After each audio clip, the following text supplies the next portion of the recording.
ধুনীয়া এটা মিক্স পাটৰ যোৰা সিলভাৰ ওয়াৰ্কত কৰা আছে কালাৰ কম্বিনেশনটো চাব খুবেই ধুনীয়া ব্লাউজটো কন্ট্ৰাস্টত আহিব মই মেলি দেখাম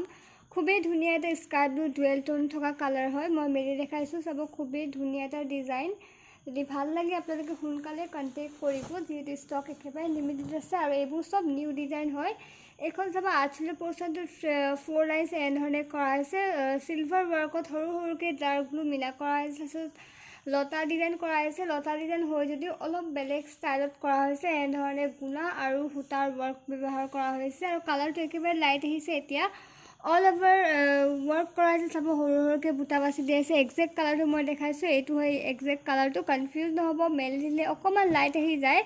আৰু সাইড পট্টিবোৰ চাব খুবেই মিহি মিহিকে কৰা আছে খুবেই ধুনীয়া চাবচোন সাইড পট্টিবোৰ খুবেই ধুনীয়াকে সৰু সৰুকে কৰা আছে আৰু বেক পোৰ্শন চাব কোনো ধৰণৰ হুটা ওলাই নাথাকে ফিনিশিংটো খুবেই ভাল পাব লগত পাব মেখেলা যথেষ্ট ধুনীয়া চাব কালাৰটো এক্সাক্ট কালাৰটো এইটো হ'ব আৰু খুবেই ধুনীয়া কালাৰ কম্বিনেশন প্লাস ডিজাইন আপোনালোকে খুবেই ভাল পাব যথেষ্ট আহল বহল আছে মেখেলাখন চাব যথেষ্ট আহল বহল আছে এখন মেখেলা আৰু ইয়াত ব্লাউজ পিস পাব ব্লাউজ পিসটো কন্ট্ৰাস্ট আহিব খুবেই ডাৰ্ক এটা কালাৰ কৰা আছে আৰু সেমি হেভি হ'ব ব্লাউজ পিসখন চাব ব্লাউজ পিসৰ এনেধৰণে হাতত পঠি থাকিব আৰু খুবেই ধুনীয়া এটা কালাৰ যদি ভাল লাগে সোনকালে বুকিং কৰিব